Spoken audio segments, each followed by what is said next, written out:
We're going to talk today about housing. We'll discuss especially affordable housing, which refers to the important but difficult task of providing housing for residents at prices they can afford. New York is especially interesting here since it has been and continues to be a pioneer in housing techniques.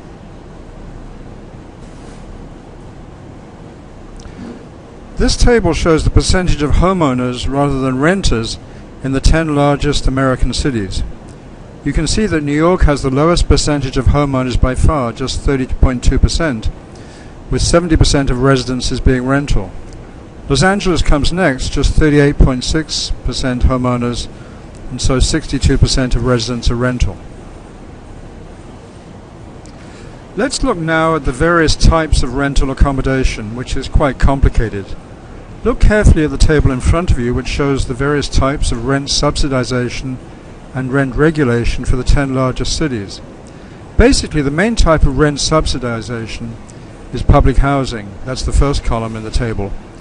In New York, 8.6% of all rental units are public housing. In LA, 2.8% of all rental units.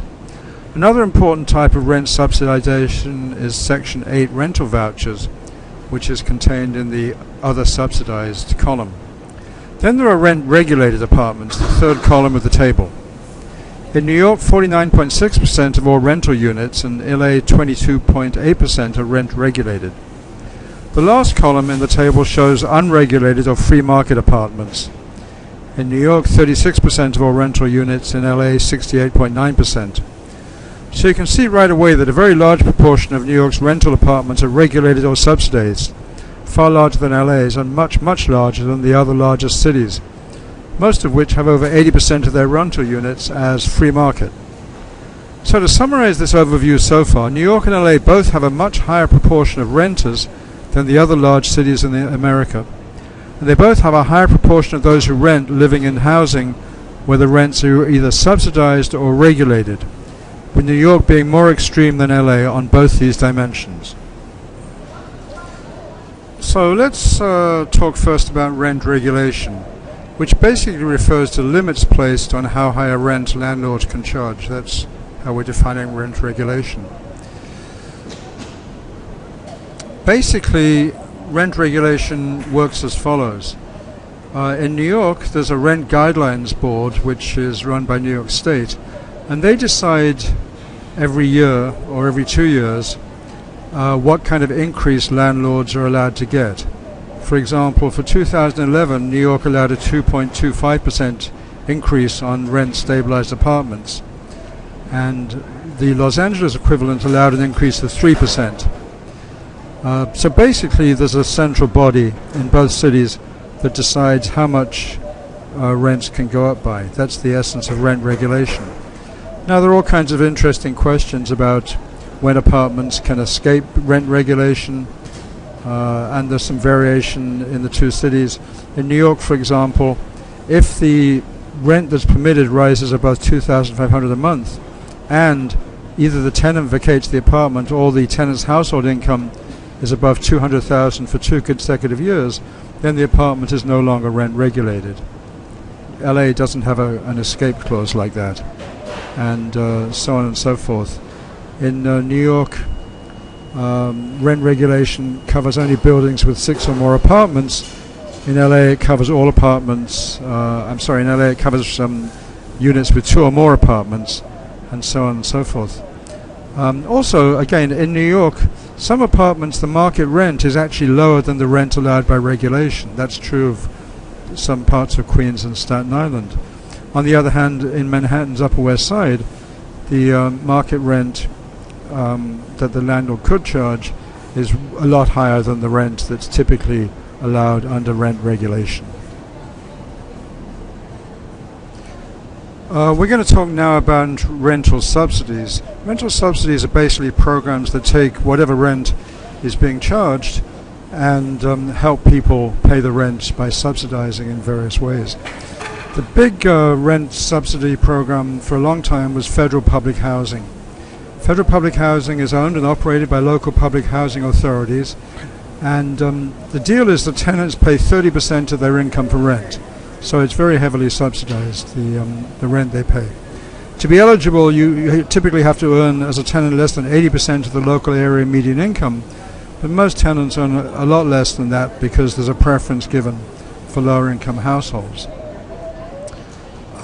There's a huge number of people living in public housing in New York City. By far and away the largest section of public housing in the country. 180,000 units of public housing, and if there's 3 or 4 people per unit, that means that New York City public housing basically houses almost about as many people as the entire city of Boston. Let's look at the history of public housing. By the way, New York City public housing is really very successful. It works very well, and there aren't the major problems that you find in other public housing in other cities. Before the 1930s, there was no such thing as public housing. The role of government in housing was basically to provide some minimum standards. They said, well, any private housing has to be ventilated in a certain way, it has to have a certain number of windows and so on, and New York was a pioneer in those standards. Most 19th century reformers just thought the government should keep out of the housing market, and a bit like the Tea Party people right now, they just didn't think it was appropriate. The big change was in 1937, the Housing Act, when in the Great Depression there was a huge housing crisis. And this was the first time the federal government accepted responsibility for constructing decent low-cost housing, that is public housing. The 1937 legislation empowered the U.S. Housing Authority to develop projects in collaboration with local housing areas through 2 mechanisms. First, they lent up to 90% of the costs of building the project, and then they subsidized the construction and the maintenance costs of the housing once it was built.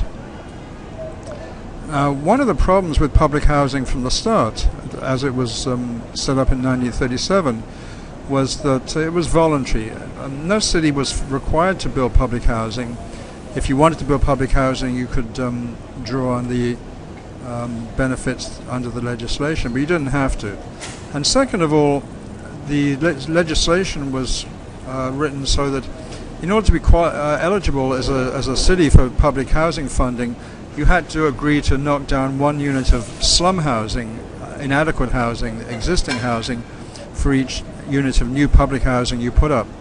The idea there was that you wanted cities to get rid of the really awful stuff.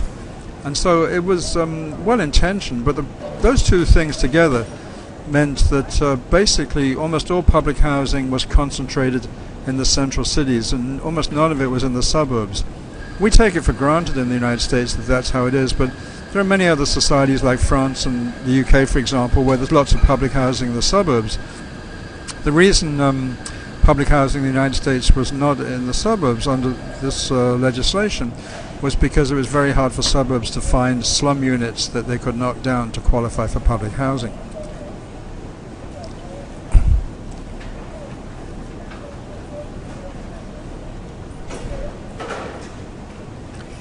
There were other problems with public housing. It was never perfect, but it was decent, pretty good, and as I said, in New York has worked very well.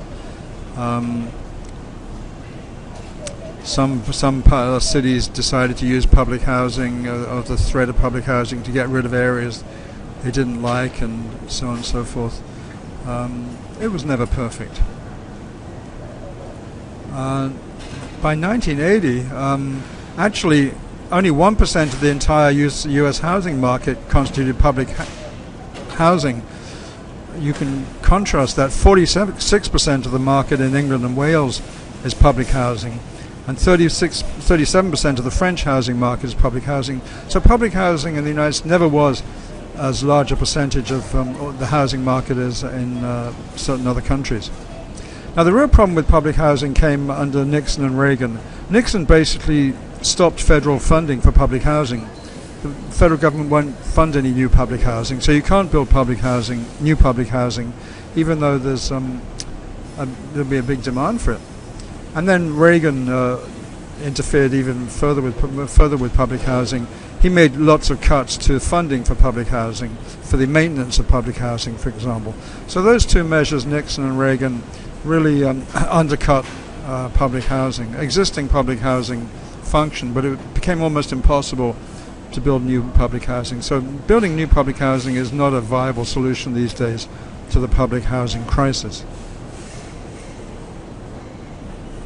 Another very important type of subsidy, apart from public housing, are Section 8 rental vouchers, which are given to people and enable tenants to basically pay only 30% of their income. This is in the private market, so if landlords will accept them, you can use a Section 8 rental subsidy to help you pay the rent in the private market.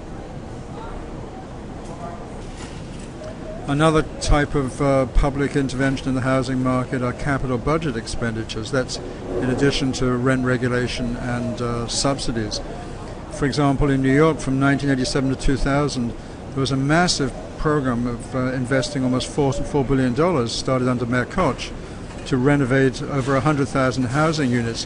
What had happened is that during the period of the city's decline in the 50s, 60s and 70s, a huge number of housing units had been abandoned by landlords who were dilapidated, and so what Mayor Koch did with that money was basically use the money to restore those units and then get them back mostly into private ownership. It was a very successful plan, but by now, that is 2014, most of the all the dilapidated housing has been restored, and so that isn't really an avenue anymore to deal with affordable housing.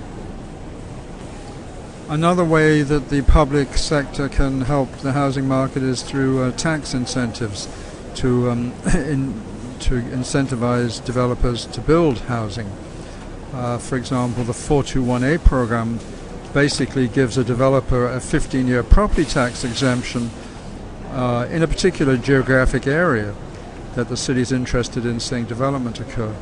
And so if the developer builds multifamily housing for 15 years, the program is tax exempt. And typically you can have modifications, so that exemption can extend to 25 years if the developer sets aside 20% of the units in the project as affordable, that is, rental units for families earning no more than 80% of the city's median income. And those rental units are typically rent regulated. So that's one use of tax incentives. In New York, another version of this program is the J51 program, which offers the same package of tax incentives, but the area includes Manhattan, where the incentives operate. And again, the apartments that are built where the landlord takes advantage of those tax incentives are subject to rent stabilization for as long as the tax benefits are in effect. Just by the way, the tax rate on 1 and 2 family homes in New York is way lower than on apartment buildings. That's just an interesting fact. When Mayor Bloomberg came to office, the problem of building affordable housing was really very severe because you couldn't build public housing anymore for the reasons that I've said, and all the dilapidated units had been renovated, and so he came up with basically the idea of using what's called inclusionary zoning. Inclusionary zoning, which is especially used in the Hudson Yards, this deserted railroad section, which is being developed primarily by the developer Related. What it basically does is it says to a developer, okay, you can build zoning, existing zoning. I mean, first of all, they rezoned from manufacturing to residential, the city did. And then they said, now under the new residential zoning, a developer can build a building that's, say, 40 stories high, but if the developer wants to build a building that's 60 stories high, he or she can do that, provided they include a certain number of affordable rental units. And there were different recipes for those affordable rental units. Some of them were eligible for people earning middle-class incomes. Others were eligible for people earning lower incomes. But the basic idea was the developer builds the housing because the developer owns the land. It's just very hard to find land for